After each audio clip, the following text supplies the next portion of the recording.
La RSE, comme disent nos amis américains, c'est du PPP, to protect the planet, the people and the profits. Les entreprises donc, ont bien compris the profit depuis longtemps. Elles commencent à comprendre the people dans les conditions sanitaires, les conditions d'hygiène, les conditions de sécurité du process. Et elles appréhendent enfin planète. Planète, c'est quoi? C'est le climat.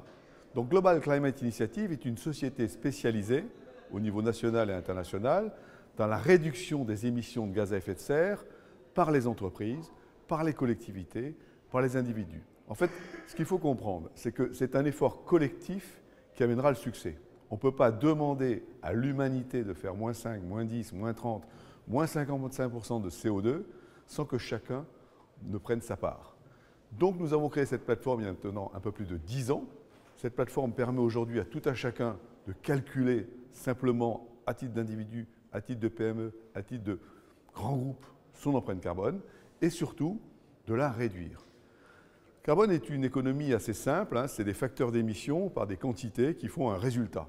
Donc pour réduire votre bilan carbone, vous avez soit le choix de réduire la quantité, faire moins de kilomètres, consommer moins de matière, soit de choisir un facteur d'émission plus faible, une énergie verte par rapport à une énergie carbonée, un bois recyclé par rapport à un bois naturel, une moquette en coton recyclé plutôt qu'une moquette synthétique, etc., etc. Donc voilà, les points d'appui d'une stratégie bas carbone sont très simples, quantité et qualité.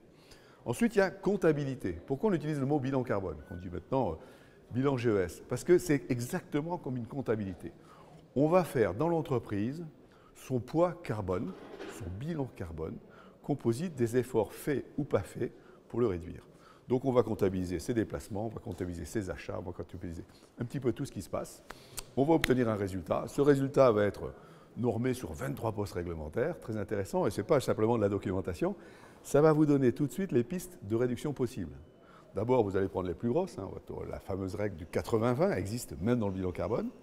Vous allez avoir, grâce aux outils informatiques de Global Climate Initiative, des conseils en ligne pour trouver les pistes de réduction. Vous allez avoir, grâce au réseau des experts agréés GCI dans le monde entier et en France, des conseils de proximité humains, à taille humaine, qui vont vous accompagner pour la réduction. Mais on est bien clair, vous ne pourrez rien faire sans être vous-même, à ce moment-là, le promoteur du bilan carbone dans votre écosystème. Parce que quand vous allez regarder votre bilan carbone, vous allez vous apercevoir que 40 à 90% de son bilan dépend de ses fournisseurs. C'est sûr, quand vous achetez un morceau de moquette, quand vous achetez un sac de ciment, quand vous achetez une prestation de service, vous payez le prix de la prestation ou du produit, mais vous importez le poids carbone. Donc vous allez demander, si vous voulez baisser votre bilan carbone, à tous vos fournisseurs de baisser le leur. Et la première étape pour baisser son poids carbone, c'est comme quand on maigrit. La première étape quand on veut maigrir, c'est d'acheter une balance.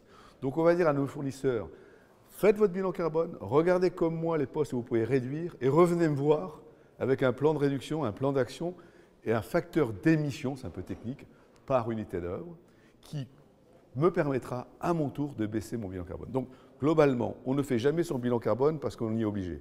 On le fait parce qu'on y croit. On ne fait jamais son bilan carbone tout seul. On entraîne et à la fois en interne ses collaborateurs, ses associés, ses mandataires, tout le monde. On entraîne à l'extérieur ses partenaires et fournisseurs. Et on joue la transparence. Je rappelle que pour 99% des entreprises, c'est un acte volontaire. Alors quand on fait quelque chose de façon volontaire, on ne triche pas. Donc on fait un vrai bilan carbone, scope 1, scope 2, scope 3. On s'y intéresse, on partage, on se mesure et on progresse.